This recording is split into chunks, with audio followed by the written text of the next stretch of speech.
අයිබෝවන් ඔබ සියෝදනා සාදරෙන් පිළිගන්නවා USK ඔටෝමේෂන් YouTube නාලිකාව වෙත. මෙම වීඩියෝකින් අද අපි කතා කරන්නේ ඉලෙක්ට්‍රිකල් මෝටර් සම්බන්ධවයි.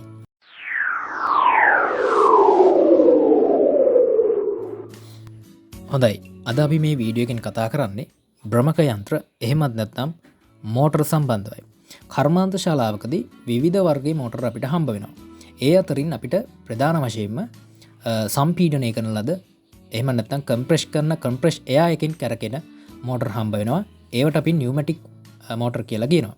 ඒ වගේම අපිට කර්මාන්ත ශාලාවලදී හම්බ වෙනවා හයිඩ්‍රොලික් මෝටර්. ඒ වගේම ඉලෙක්ට්‍රික් මෝටර් අපිට බහුලවම දක ගන්න පුළුවන් ඕනෑම කර්මාන්ත ශාලාවක. ඉතින් මේ වීඩියෝ එකේදී අපි කතා කරන්නේ විදුලි මෝටර් එහෙම නැත්නම් විදුලි භ්‍රමක යන්ත්‍ර සම්බන්ධව තමයි මේ වීඩියෝ එකේදී අපි කතා කරන්න සූදානම් වෙන්නේ. ඉතින් ඉලෙක්ට්‍රික් මෝටර් එකක් කියලා කියන්නේ විදුලි ශක්තිය යාන්ත්‍රික ශක්තිය බවට පරිවර්තනය කරන උපකරණයක්. ඉතින් ඉලෙක්ට්‍රික් එනර්ජි එක මෙකැනිකල් එනර්ජි එකක් බවට පරිවර්තනය කරන උපකරණයක් විදිහට අපිට මේ මෝටරය හඳුන්වන්න පුළුවන්. ඉතින් මේ විදිහට අපිට මෝටර් ගත්තාම මෝටර් අපිට වෙන් කරන්න පුළුවන් විවිධ සාධක මත සහ ඒවායේ සැකැස්ම ක්‍රියාකාරීත්වය ඒවා යොදාගත්ත ටෙක්නොලොජි එක අනුව අපිට මේ විදිහට මෝටර් වර්ග අපිට බෙදන්න පුළුවන්. ඉතින් මේ පිළිබඳව හොඳ දැනුමක් තිබීම අතිශයම වැදගත් වෙනවා මේ මෝටර් පාවිච්චි කරන්නට යෑම සහ මේවා කන්ට්‍රෝල් කරගන්න යෑමේදී සහ අපිට යම් කිසි දෙයකට අපි මෝටර් එකක් ලබා ගැනීමේදී අපිට මොන වර්ගයේ මෝටරයක්ද ඕනේ කියන එක ගැන අපිට දැනගන්නට අපිට මේ අයිඩියා එකක් ගන්න අනිවාර්යෙන් මේ මෝටර වල තියෙන බෙදා දැක්වීම සහ ඒවයි ස්වභාවය පිළිබඳව අනිවාර්යයෙන්ම දැනගත යුතුයි.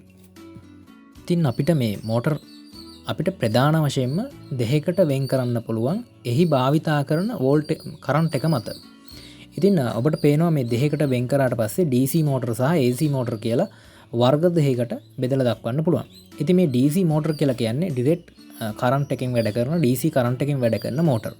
ඒ වගේම තමයි AC කියලා කියන්නේ ඕල්ටර්නේටඩ් කරන්ට් එක ප්‍රත්‍යාවර්ත ධාරාවෙන් වැඩ කරන මෝටර වලට. ඉතින් මේ DC මෝටරුත් ඉලෙක්ට්‍රෝමැග්නටික් සහ පර්මනන්ට් මැග්නටික් කියලා තවත් කුලක දෙකකට බෙදෙනවා. මෙය තවත් බෙදෙනවා. අපි මේ වීඩියෝ එකෙන් ඇත්තටම DC මෝටර් ගැන නෙවෙයි අද කතා කරන්නේ AC මෝටර් ගැන තමයි අපි කතා කරන්නේ. DC මෝටර් පිළිබඳව වෙනම වීඩියෝ එකකදී අපි කතා කරමු. ඒ සම්බන්ධව පුළුල් ලෙස අධ්‍යයනය කරමු. ඉතින් අපි මේ වීඩියෝ එකේදී AC මෝටර් වල බෙදා දැක්වීම මොන ආකාරයේද වෙන්නේ කියලා අපි බලමු. හොඳයි. මෙහිදී මුලින්ම අපිට AC මෝටරුත් වර්ග දෙකකට බෙදා දක්වන්න පුළුවන්. ඒ තමයි සින්ක්‍රොනස් මෝටර් සහ ඒසින්ක්‍රොනස් මෝටර්. එහෙමත් නැත්නම් ගොඩක් ප්‍රසිද්ධම භාවිතා වන ආකාරය තමයි ඉන්ඩක්ෂන් මෝටර් කියලා. මෙතනින් එහාට මේ මෝටර් සම්බන්ධව බෙදා දැක්වීම ගැන කතා කරන කලින් අපි පොදුවේ අපි බලමු මේ මෝටර් වල කොහොමද මේ අභ්‍යන්තර සැකස්ම මේ ක්‍රියාකාරීත්වය පිළිබඳව අපි අවබෝධයක් ලබා ගමු. ඉතින් දැන් ඔබට පේනවා මේකේ හරස් කඩ මෝටර් එක හරස් කඩක්. ඉතින් මෙතෙන්දී ඔයාලට පේනවා මෙකනිකල් කොටස් එහෙම නැත්නම් යාන්ත්‍රික කොටස් වගේම කොයිල් දෙක ගන්න පුළුවන්. ඉතින් මෙන්න මේ කොටස් දෙක එකතු වෙලා තමයි මේ ඉලෙක්ට්‍රික් මෝටර් එකක් ගොඩ නැගිලා තියෙන්නේ. ඉතින් අපි මෙහිදී අපි ප්‍රධාන වශයෙන්ම සොයා බැලිය යුත්තේ මේ මෝටර් වෙන් කිරීමේදී මෙන්න මේ රොටර් එක සහ ස්ටේටර් එක ගැන තමයි අවබෝධයක් ලබා ගන්නට ඕන. මේ ස්ටේටර් එක කියලා කියන්නේ මෙන්න මේ වටේ ඒ කියන්නේ මේ හවුසින් එකත් එක්ක ඔබට පේනවා මෙන්න මේ දැන් හොඳටම පැහැදිලිව මේ ස්ටේටර් එක රූප සටහනක් මේ වටේ කොයිල් එකට තමයි එතුම් වලට තමයි මේ ස්ටේටර් එක කියලා කියන්නේ. ඒ වගේම තමයි මේ ඔබට පේනවා මේ ෂාෆ්ට් එකට සම්බන්ධ වෙච්ච කොටස මේකට අපි කියනවා රොටර් එක කියලා. ඉතින් මෙන්න මේ රොටර් එක සහ ස්ටේටර් එකේ වෙනස්කම් අනුව තමයි ඇත්තටම මෝටර් එක ප්‍රධාන වශයෙන්ම බෙදා දැක්වීම සිදු වෙන්නේ. ඒ වගේම ඒවායේ ක්‍රියාකාරීත්වය අනුව. ඉතින් මේ මෝටර් එකක් කැරකෙන්නේ මේ වටේ තියෙන එව නැත්නම් මේ ස්ටේටර් එකේ තියෙන කොයිල් වල එතුම් වලට විදුලිය ලැබීම තුලින් කරන්ට් එක මේ හරහා ධාරාවක් ගමන් කරනට පස්සේ ඒ ඇති වෙන මැග්නටික් ෆීල්ඩ් එක නිසා තමයි මේ රොටර් එක කැරකෙන්න පටන් ගන්න. එතකොට මේ ස්ටේටර් එක තුල හටගන්න මේ මැග්නටික් ෆීල්ඩ් එක රොටේට් වෙනවා. ඉතින් තේරුම් ගන්න මේකේ රොටේට් වෙන්නේ කියන්නේ මේක කැරකෙන්නේ මැග්නටික් ෆීල්ඩ් එක. මෙන්න මේ හේතු කොටගෙන EMF එකක් හට ගන්නවා. එහෙම නැත්නම් ඉලෙක්ට්‍රෝමැග්නටික් ෆීල්ඩ් එකක් හට ගන්නවා. ඒක තුල හට ගන්නවා. එන්න ඒ නිසා මේ රොටර් එක චලනය වෙන්න එහෙම නැත්නම් භ්‍රමණය වෙන්න ආරම්භ වෙනවා. මේ ස්ටේටර් එක කියලා කියන්නේ ක්‍රමානුකූලව සාදාගන්න ලද ද්‍රව කොටස් මේකට පෝල් කියලා කියනවා. මේකේ අපිට මෙන්න මේ රූප සටහනේ පේනවා අපට මේ මෝටර එකක සැකස්මක්. මේකේ ඔබට දකිනවා මේ පෝල්ස් 4ක් තිබෙනවා. ෂේඩඩ් පෝල් කියලා ඔබට මේ දැන් පේනවා.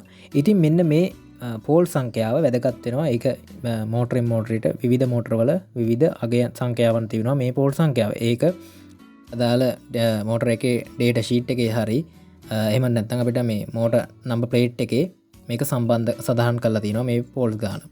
ඉතින් පෝල් සංඛ්‍යාව ඇයි වැදගත් වෙන්නේ? මෝටර එක ස්පීඩ් එක සොයා ගැනීමේදී අපිට වැදගත්ම වෙන දේ තමයි මේ පෝල් සංඛ්‍යාව. එහෙම නැත්නම් ද්‍රව සංඛ්‍යාව. ඒ වගේම එම මෝටරයට ලබා දෙන ෆ්‍රීකවන්සි එක අපිට තාමත් වැදගත් වෙනවා. මොකද ෆ්‍රීකවන්සි එක වෙනස් වීම තුලින් ස්පීඩ් එක අඩු වැඩි වෙන්න පුළුවන් මේ AC මෝටර වල. මේ ස්ටේටර් එක තුල හටගන්න මේ මැග්නටික් ෆීල්ඩ් එක තමයි රොටේට් වෙන්නේ. එන්න මේ මැග්නටික් ෆීල්ඩ් එක කැරකෙන්න පටන් ගැනීම හේතුවෙන් තමයි රොටර් එක චලනය වෙන්න පටන් ගන්න. ඉතින් මෙන්න මේ සම්බන්ධකම ඒ කියන්නේ මේ පෝල් සංඛ්‍යාව සහ මේ ධාරාව තුල තිබෙන ෆ්‍රීකවන්සි එක අතර සම්බන්ධය නිසාතාවය අපිට යොදා ගන්න පුළුවන් එම මෝටර එක ස්පීඩ් එක ගණනය කිරීම සඳහා. ඉතින් මෙන්න මේ සඳහා යොදා ගන්න සමීකරණය තමයි ඔබට දැන් මේ පහත ඔබට මේ තිරේ දිස් වෙන්නේ. ඉතින් මෙන්න මේ සංකල්පය මේ සින්ක්‍රොනස් ස්පීඩ් එක කියලා කියන්නේ අපි කලින් සඳහන් කරා වගේ මේ ස්ටේටර් එක තුල හටගන්නා වූ මැග්නටික් ෆීල්ඩ් එක ගමන් කරන, ඒ කියන්නේ කැරකෙන වේගයෙන්ම රොටර් එකත් ඒ වේගයෙන්ම කැරකෙන එක තමයි සින්ක්‍රොනස් ස්පීඩ් එක කියලා කියන්නේ. ඒ කියන්නේ ස්ටේටර් එක තුල හටගන්න මැග්නටික් ෆීල්ඩ් එකට හා සමානවම ඒ වේගයෙන්ම ඒ කැරකෙන වේගයෙන්ම රොටර් එකත් ඒ වේගයෙන්ම කැරගෙන එක. ඒ කියන්නේ දෙක කිසිම ස්ලිප් එකක් නැහැ. ස්ලිප් එක සම්බන්ධව අපි කතා කරමු වෙනම. කිසිම ස්ලිප් එකක් නැතුව මේක නිකන් ඉන්ටර්ලොක් වෙලා අල්ලගෙන කැරගෙනවා. ඒ කියන්නේ ස්ටේටර් එකේ තුල හටගන්න මැග්නටික් ෆීල්ඩ් එකත් එක්කම රොටර් එකත් ඒ වේගයෙන්ම කැරගෙනවා. එන්න ඒක සොයා ගැනීම සඳහා තමයි මෙන්න මේ සූත්‍රය භාවිතා කරන්නේ. ඉතින් අපිට පේනවා මේ RPM සමානයි 120 වැඩි කිරීම ෆ්‍රීකවන්සි බෙදනවා පෝල් සංඛ්‍යාවයි. අපි බලමු පොඩි එක්සැම්පල් එකකුත්. ඉතින් මෝටර එකක් තියෙනවා. ඒකේ පෝල් සංඛ්‍යාව 4යි කියලා අපි දැනගෙන තිනවා. ඒ වගේම අපි ඒක සම්බන්ධ කරන මේ කරන්ට් එකේ ෆ්‍රීකවන්සි එක 50 Hz කියලා තියෙනවා. ඉතින් අපි RPM එක කැල්කියුලේට් කරලා බලමු. ඉතින් මේ සමීකරණයට අනුව කැල්කියුලේට් කරාම RPM එක මේ මෝටරේ කියන්නේ පෝල්ස් ඒ කියන්නේ ද්‍රව 4ක් තිබෙන මෝටරයකට 50 Hz ලබා දුන්නට පස්සේ ඒකේ RPM එක වෙන්නේ 1500යි. ඉතින් මෙන්න මේ ආකාරයෙන්ම ඒ කියන්නේ ස්ටේටර් එකේ මැග්නටික් ෆීල්ඩ් එක කැරකෙන වේගයෙන්ම රොටර් එක කැරකෙන මෝටර් වලට අපි කියනවා සින්ක්‍රොනස් මෝටර් කියලා. ඉතින් අපි කතා කරගෙන හිටියේ AC මෝටර් වල බෙදා දැක්වීම පිළිබඳව. ඉතින් ඒ AC මෝටර් වල අපි ප්‍රධාන මෝටර් කාණ්ඩයක් විදිහට බෙදා දැක්වීමේදී සින්ක්‍රොනස් මෝටර් සහ ඉන්ඩක්ෂන් මෝටර් කියලා අපිට දෙකක් හම්බ වෙනවා. ඉතින් මෙන්න මේ සින්ක්‍රොනස් මෝටර් කියලා කියන්නේ මේ ස්ටේටර් එක තුල හටගන්නා වූ මැග්නටික් ෆීල්ඩ් එකටම සමානව රොටර් එක, ඒ කියන්නේ ෂාෆ්ට් එක කැරකෙනවා නම් අන්න ඒ මෝටරව තමයි සින්ක්‍රොනස් මෝටර් කියලා කියන්නේ. ඉතින් මෙන්න මේ සින්ක්‍රොනස් උත් අපිට වර්ග දෙකකට බෙදා දක්වන්න පුළුවන්. ඉතින් ඒක ඔබට පේනවා. අපිට මේ මෝටර් පොඩ්ඩක් හඳුනා ගත්තොත් මේ මෝටර් වල වර්ග දෙකකට බෙදා දක්වලා තිනවා. ඒ තමයි non excited සහ DC excited කියලා. ඉතින් මේ non excited කියලා කියන්නේ මේකේ තිබෙන මේ රොටර් එකට මේ රොටර් එකේ වයින්ඩින් එකක් තියෙනවා. මේ වයින්ඩින් එකට කිසිම ධාරාවක් පිටිතින් දෙන්නේ නැහැ. රොටර් එකේ සැකස්ම ගැන කතා කරොත් මේක හાર્ඩ්නස් ස්ටීල් වර්ග වලින් තමයි හදලා තියෙන්නේ.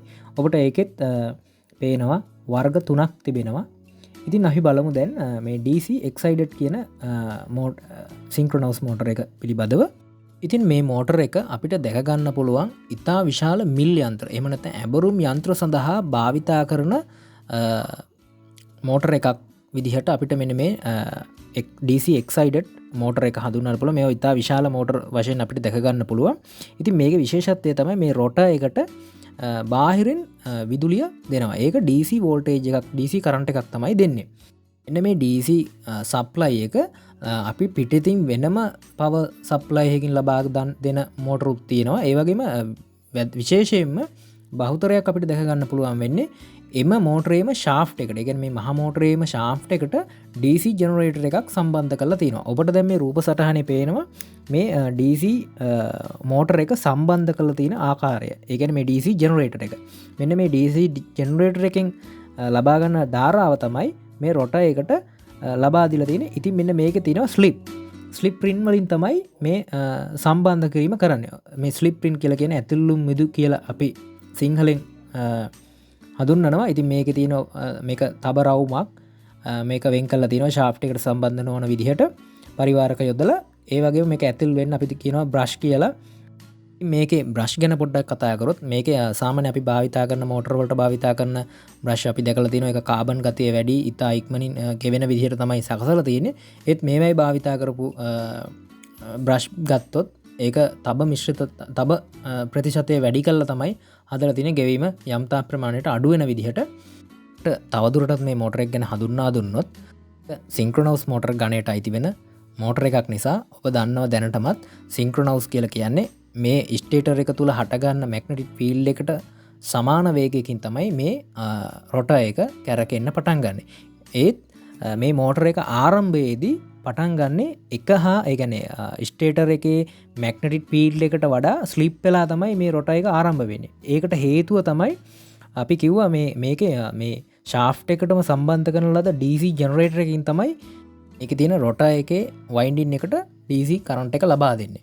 එතකොට මේකේ ආරම්භයේදී ඔබ දන්නවා මේකේ ඉතින් ස්පීඩ් එක හරි ස්පීඩ් එකටම ඇවිච්ච නැති නිසා ධාරාවත් අඩු වෙනවා. ඒ කියන්නේ වෝල්ටේජ් එක අඩු වෙනවා DC වෝල්ටේජ් එක. අන්න ඒ නිසා අර ස්ලිප් එක ඒ කියන්නේ යාට ශ්‍රින්ක් කරගන්න බෑ පොඩි ස්ලිප් එකක් තියෙනවා. හැබැයි මෙයා ටික වෙලාවක් ගියාට පස්සේ මෙයාගේ හොඳ ආරම්භක ප්‍රවේගයට ආවට පස්සේ එයාගේ නිසි වෝල්ටේජ් එක කියන්නේ DC ජෙනරේටරේ නිසි වෝල්ටේජ් එක ආවට පස්සේ රොටර් එකත් සහ ස්ටේටර් එකේ මැග්නටික් ෆීල්ඩ් එක කැරකෙන වේගයටම සමානවම රොටර් එකේ ෆීල්ඩ් එකත් එක්ක ලොක් කරගෙන මේක සින්ක්‍රො කරගෙන එකම වේගයෙන් භ්‍රමණය වෙනවා. අපි බැලුවේ මේ සින්ක්‍රොනස් මෝටර වලත් බෙදා දැක්වීම පිළිබඳව. අපි බලමු මේ සින්ක්‍රොනස් සහ ඇසින්ක්‍රොනස් ඒ කියන්නේ ඉන්ඩක්ෂන් මෝටර කියලා අපි හඳුන්වමු. ඉන්ඩක්ෂන් මෝටර අතර තියෙන වෙනස්කම් පොඩ්ඩක් කතා කරමු. මේ සින්ක්‍රොනස් මෝටර වල ස්පීඩ් එක වැඩි ඉන්ඩක්ෂන් මෝටර වලට වඩා. ඉතින් ඒකට හේතුව තමයි සින්ක්‍රොනස් මෝටර වල මේ ස්ටේටර් එකේ මැග්නටික් ෆීල්ඩ් එක ගමන් කරන කැරකෙන වේගයම තමයි රොටර් එකේ වේගයත් සමාන වෙන නිසා. ඒ කියන්නේ ස්ලිප් එකක් නැහැ. ස්ලිප් එක බිඳුවට සමානයි. ඉතින් සින්ක්‍රොනස් එහෙම නැත් ඉන්ඩක්ෂන් මෝටර වල මේක වෙනස් වෙනවා. මේක ස්ටේටර් එකේ මැග්නටික් ෆීල්ඩ් එක කැරකෙන වේගයට අසමානයි රොටර් එකේ ස්පීඩ් එක. ඒ කියන්නේ දෙක කොයි වෙලාවටවත් සමාන වෙන්නේ නැහැ ඉන්ඩක්ෂන් මෝටර වල. ඒ වගේම තමයි මේ සින්ක්‍රොනස් මෝටර වල ඒකට අපි කියනවා මේ මෝටර එකේ ෂාෆ්ට් එකට එක්ක සම්බන්ධ කරන ලෝඩ් එක බර අනුව මේ මෝටර එක ස්පීඩ් එක වෙනස් වෙන්නේ නැහැ. ඒත් ඉන්ඩක්ෂන් මෝටර වල මේ ලෝඩ් එක වැටෙනකොට ඒකේ ස්පීඩ් එක ඒ කියන්නේ මේ ස්ලිප් එක වෙනස් අඩු වෙනවා. ඒක බර වැටෙන්න ඉන්ඩක්ෂන් මෝටර වල ස්පීඩ් එක RPM එක අඩු වෙනවා. ඒ වගේම මේ සින්ක්‍රොනස් මෝටර වල ආරම්භක වේගයේදී ගොඩක් ලොකු ලෝඩ් එකක් එක්කම ස්ටාර්ට් වීමේ ශක්තියක් තිබෙනවා ඉන්ඩක්ෂන් මෝටර වලට වඩා. ඉතින් මෙන්න මේ වගේ හේතු තමයි තියෙන්නේ සින්ක්‍රොනස් මෝටර එකක් සහ ඉන්ඩක්ෂන් මෝටර වල වෙනස්කම් සහ ඒ ක්‍රියාකාරීත්වය. අපි දැන් බලමු මේ ඉන්ඩක්ෂන් මෝටර එහෙම නැත්නම් ඇසින්ක්‍රොනස් මෝටර වල බෙදා දැක්වීම සහ ඒවැ වෙනස්කම් මොනවාද කියලා. ඉතින් මෙතෙන්දි මම කියන්නට ඕන මේ ඉන්ඩක්ෂන් මෝටර තමයි අපිට කර්මාන්ත ශාලාවකද ඉන්ඩස්ට්‍රියල් වලදී සහ අපිට එදිනෙදා ජීවිතේදීත් හමු වෙන මෝටර වලින් වැඩිම හරියක් හම්බ වෙන්නේ මෙන්න මේ ඇසින්ක්‍රොනස් එහෙම නැත්නම් ඉන්ඩක්ෂන් මෝටර තමයි අපිට හම්බ වෙන්නේ. විවිධ වර්ගයේ ඉන්ඩක්ෂන් මෝටර තමයි අපිට හම්බ වෙන්නේ. ඒක නිසා අපි ඒ සම්බන්ධව අපි බලමු මේ ඉන්ඩක්ෂන් මෝටර කියන්නේ මොනවද කියලා.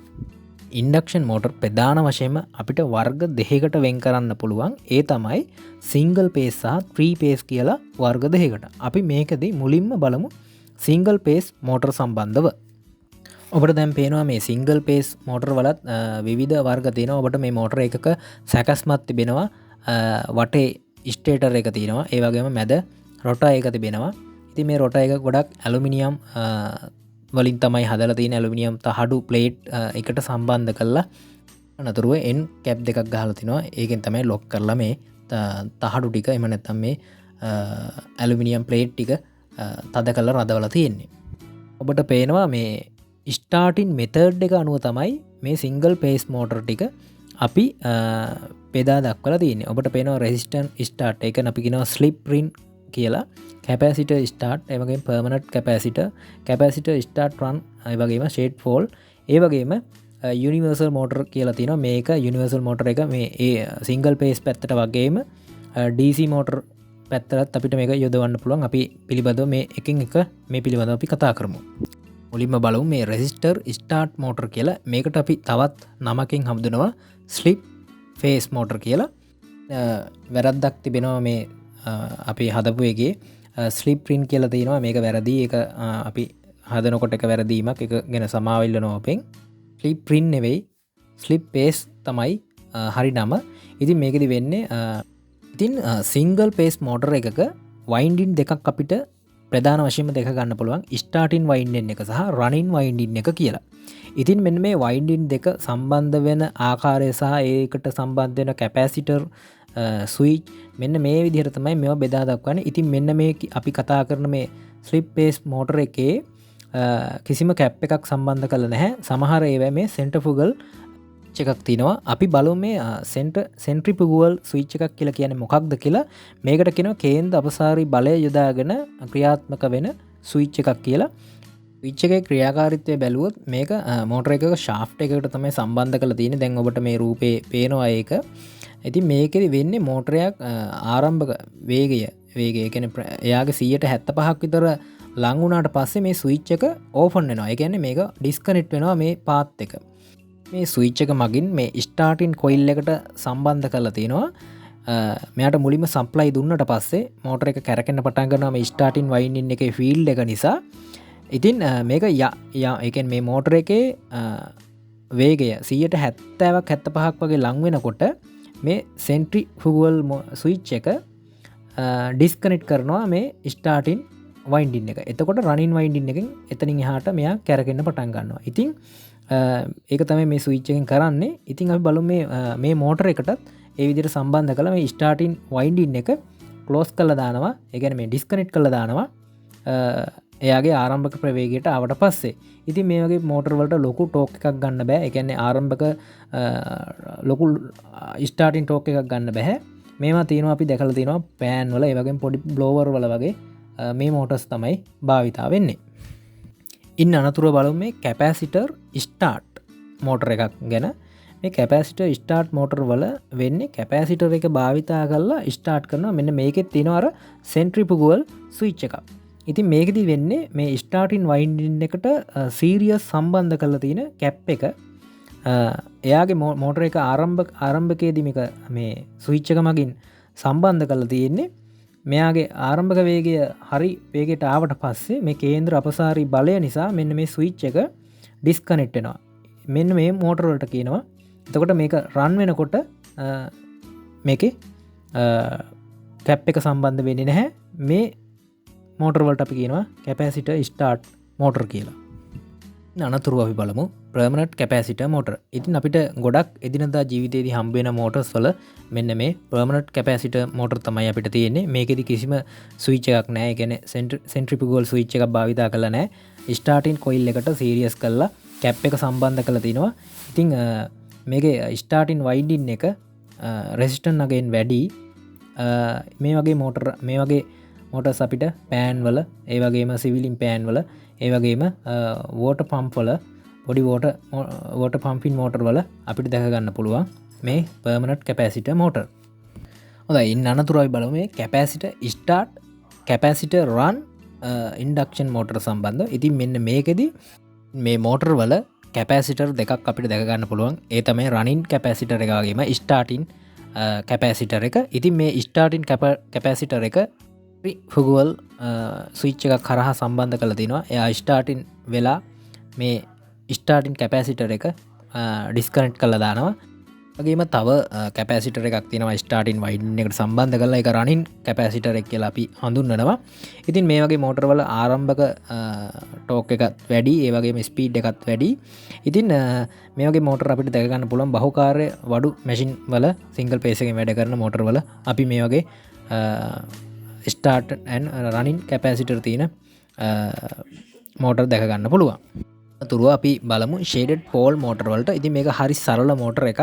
ඔබට මේ වගේ මෝටර් දැක ගන්න පුළුවන් සීත කරනවල තියෙන ෆෑන් එක. ඒ වගේ මේ වගේ කුඩා පොඩි AC වෝල්ටේජ් එකෙන් වැඩ කරන මෝටර් තියෙනවා. මේවා ගොඩක් විට ෂේඩඩ් පෝල් මේ මෝටර් අපිට දැක ගන්න පුළුවන් කුඩා ෆෑන් වලට භාවිතා කරලා තියෙනවා.